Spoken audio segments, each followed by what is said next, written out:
तो स्कॉलर्स अपन देख रहे थे कठोर मृदु अम्लसार के विभिन्न प्रकार के व्यवहारों के बारे में। अब अपन बात करते हैं कि जो कठोर मृदु अम्लसारों का एक विशेष व्यवहार है या उनमें कठोरता या मृदुता का वास्तविक कारण क्या है या कठोर से आबद्ध क्यों बनाता है, इसकी व्याख्या अपन ने पहले करने का प्रयास किया था। लेकिन जो वास्तविक डेफिनेशंस है, उसका एक्सप्लेनेशन है, वो अपन फ्रंटियर ऑर्बिटल सिद्धांत है जिसको अपन बोलते हैं lowest unoccupied molecular orbital highest occupied molecular orbital सिद्धांत के द्वारा इसको समझते हैं। सबसे पहले हम बात करते हैं LUMO क्या है। ये आणविक कक्षक सिद्धांत का एक भाग है जो कि सभी प्रकार के रासायनिक आबंधों की व्याख्या इसके द्वारा की जाती है। ये एक नया थ्योरी है और कई आबंधों के रिएक्शन को समझाने में मदद करता है। इसका मतलब है लोवेस्ट अनऑक्युपाइड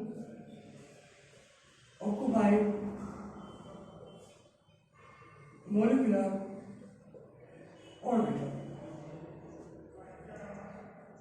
यानी निम्नतम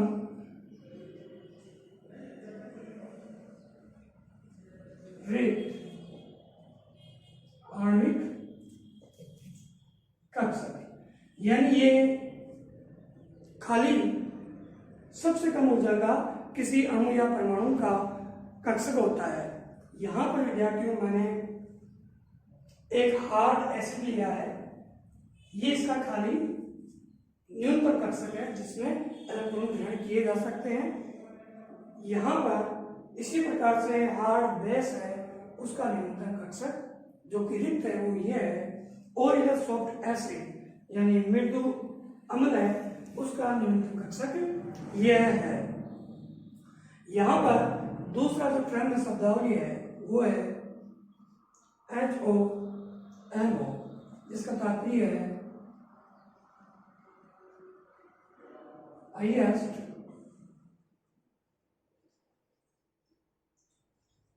ऑक्युपाइड मॉलिक्यूलर ऑर्बिटल, यानी उच्चतम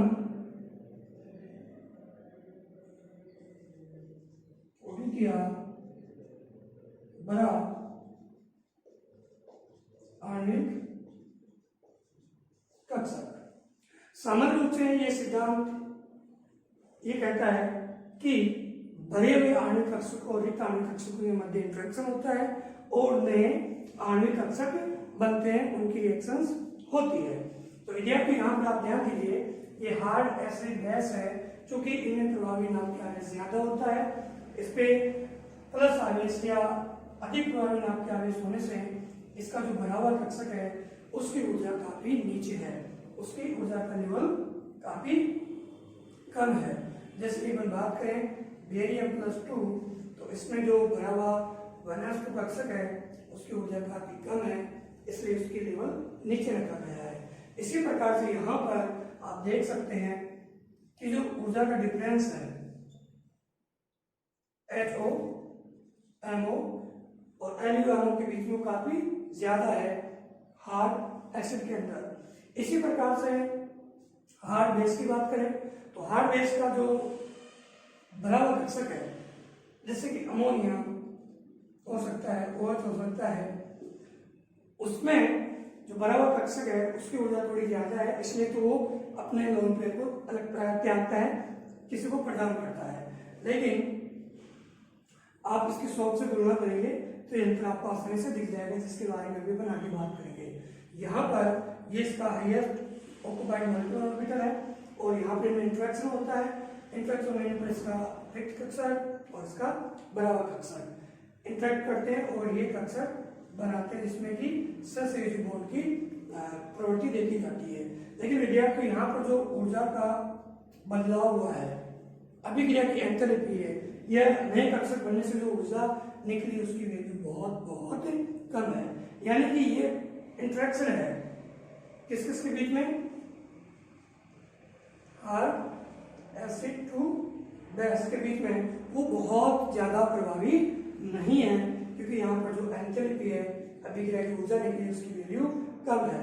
इस प्रकार से ये सिद्धांत बताता है कि यहाँ पर इनके बीच में जो आबंध है वो मुख्यतः आयनिक प्रवृत्ति का है, सहसंयोजी नहीं है, क्योंकि ये जो सिद्धांत है फ्रंटियर ऑर्बिटल थ्योरी है वह कोवेलेंट और उपसहसंयोजी बॉन्डों के लिए ज्यादा प्रचलित है, उनका एक्सप्लेन करता है।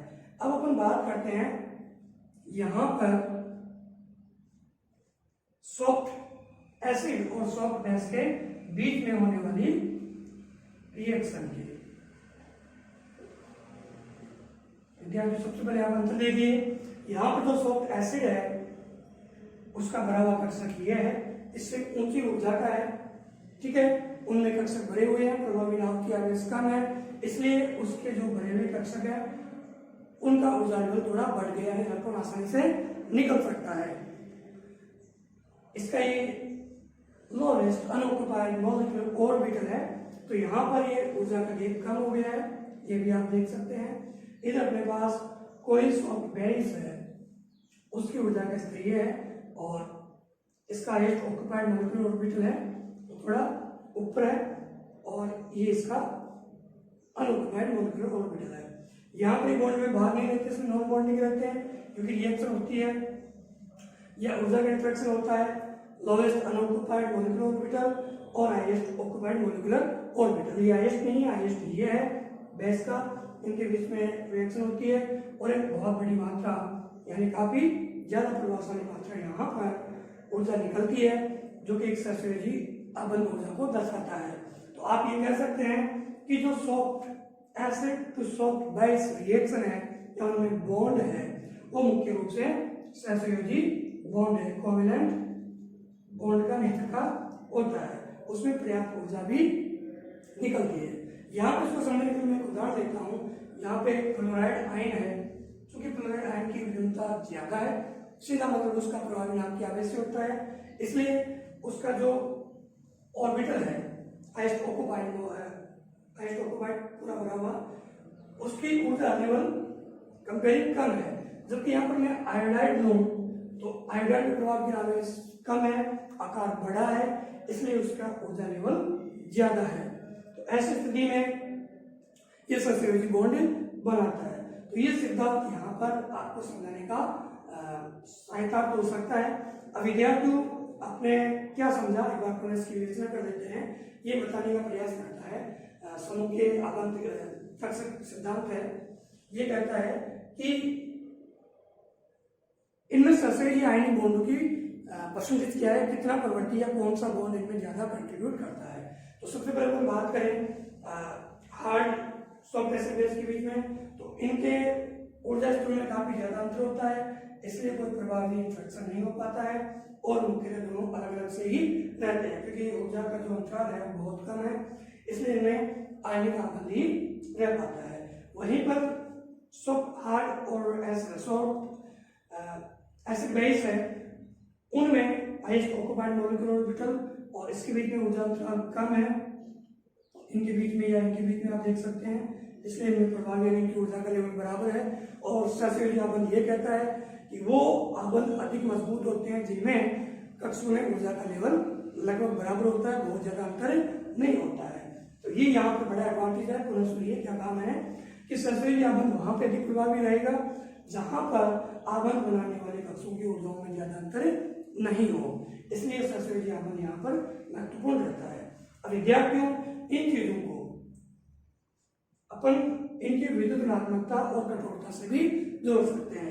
आइए ये किस प्रकार से जुड़े हुए हैं देखते हैं कि कठोरता मृदुता का गुणात्मक मापन कैसे किया जाए, या कौन कितना कठोर है कौन कितना मृदु है उसका वास्तविक मेजरमेंट किया जा सकता है और उसकी वैल्यू कितनी रखी जा सकती है।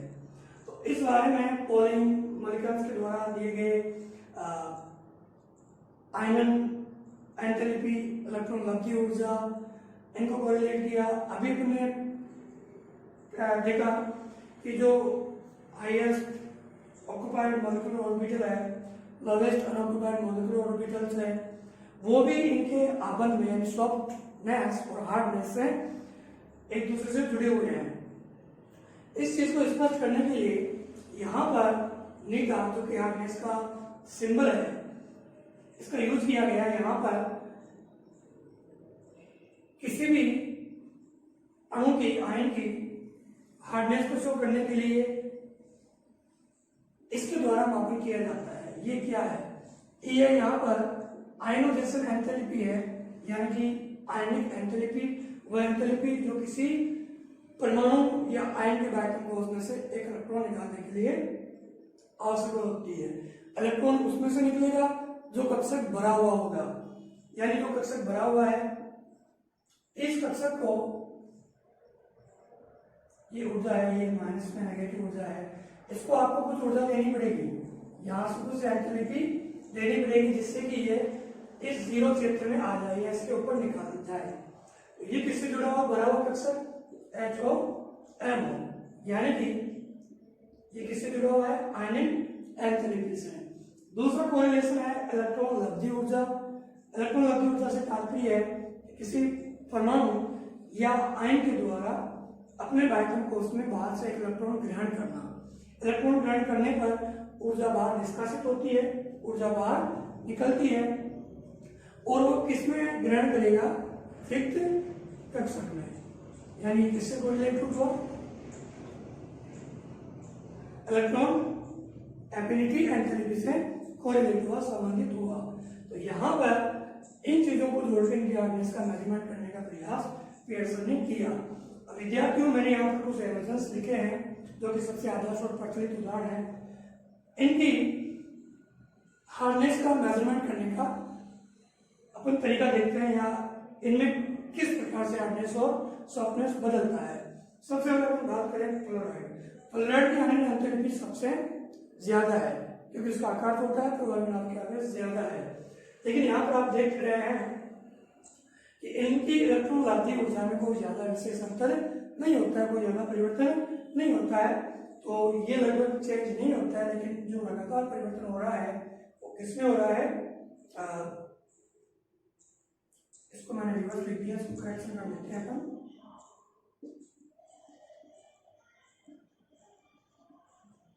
क्योंकि ऊपर जो इससे जुड़ा हुआ है मैंने आपको बताया किससे जुड़ा हुआ है? इलेक्ट्रॉन एफिनिटी से, और ये जुड़ा हुआ है आई से। सभी जगह आप करेक्शन देख लें। इनकी आयनिक एंथैल्पी में लगातार परिवर्तन हो रहा है। आयोडाइड की आयनिक एंथैल्पी सबसे न्यूनतम है क्योंकि उसका आकार सबसे बड़ा है, और वहां पर शिल्डिंग इफेक्ट है, फ्रिक्शन वो भी ज्यादा है, इसलिए इसमें से इलेक्ट्रॉन निकाले जा सकते हैं। तो यहाँ पर जो वैल्यू है हार्डनेस की, वह इन दोनों की वैल्यू के अंतर के आधे के बराबर है। क्योंकि विद्यार्थी आप देखेंगे इनमें सबसे ज्यादा जो हार्डनेस है इस वैल्यू के मुताबिक, इस वैल्यू के अनुसार सबसे ज्यादा किसकी है? क्लोरीन की, यानी क्लोरीन सबसे ज्यादा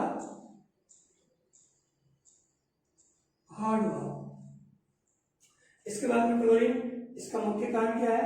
इनकी आयनाइजेशन एनर्जी लगातार कम हो रही है। इसके बाद में chlorine, bromine and iodine. Iodine सबसे ज्यादा सॉफ्ट रहेगा क्योंकि इसकी जो आयनाइजेशन एंथैल्पी है उसकी वैल्यू बहुत कम है। तो यहाँ पर आप देख सकते हैं कि इनमें इन दोनों की वैल्यू के अनुसार इसकी हार्डनेस का पता अपन लगा सकते हैं। इसी प्रकार से अपन अमोनिया लें। अमोनिया है,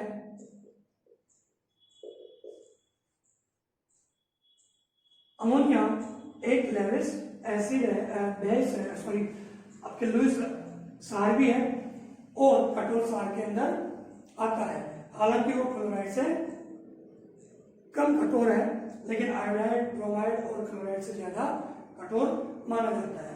इसकी कठोरता का जो कारण है वो है कि इसके द्वारा अपन यहाँ पर इसकी वैल्यू को लिख सकते हैं इधर अनुसार लेके।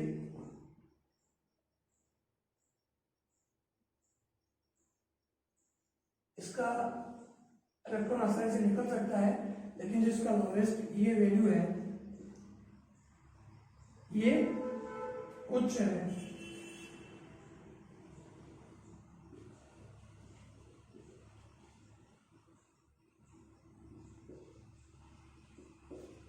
प्रकार से इसको अपन यहाँ पर रख सकते हैं।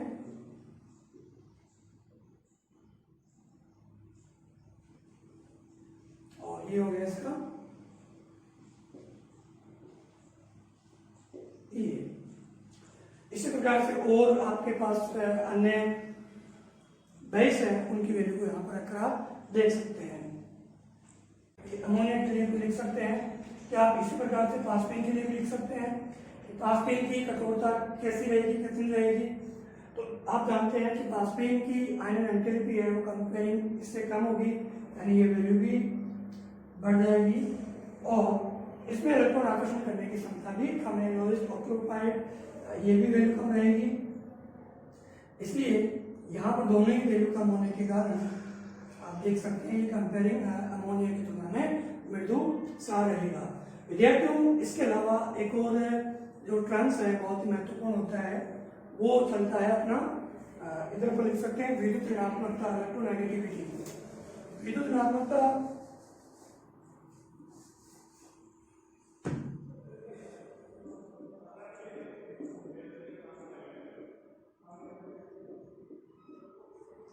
इसको अपन मल्किन के थ्योरी के अनुसार देखें तो ये आयनन एंथैल्पी और इलेक्ट्रॉन एंथैल्पी दोनों का एवरेज है, दोनों का औसत है। तो यहाँ पर अभी आपने देखा जो क्लोरीन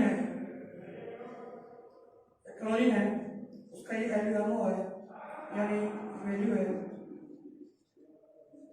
सबसे ज्यादा इसकी है फ्लोरीन की, यानी विद्युत ऋणात्मकता जिसकी ज्यादा होगी उसकी हार्डनेस भी ज्यादा होगी। दोनों ही चीजें आप देख सकते हैं, हार्डनेस और लिख सकते हैं एक दूसरे के पैरेलल होनी चाहिए, एक दूसरे के समांतर होनी चाहिए, दोनों एक समान रूप से बढ़ती है। जिसके लिए कठोरता ज्यादा है उसके लिए विद्युत ऋणात्मकता भी ज्यादा है। यही सिद्धांत यहाँ पर आप लागू कर सकते हैं अमोनिया और फास्फेट में, क्योंकि दोनों की वैल्यू कम है अमोनिया की तुलना में, इसलिए इसकी विद्युत ऋणात्मकता कम है। विद्युत ऋणात्मकता कम है तो इसकी सॉफ्टनेस ज्यादा होगी, सॉफ्टनेस अधिक होगा, ज्यादा होगा अमोनिया की तुलना में। यानी ये दोनों जो सामान्य फॉर्मूलाज हैं इसके आधार पर आप देख सकते हैं कि कौन कितना हार्ड होने जा रहा है। आइए कुछ बात करते हैं आगे। लेकिन विद्यार्थियों ये कैलकुलेशंस है इतनी एग्जैक्टली वैल्यू देने वाली नहीं रही है, इसमें कहीं कमियां रही है और भी इसके कई कारक रहते हैं, क्योंकि विद्युत ऋणात्मकता है वह इसके साथ ही जो परमाणु है उनके अनुसार बदल जाती है, उसकी वैल्यू स्थिर नहीं रहती है, हार्डनेस और सॉफ्टनेस में भी परिवर्तन आता है।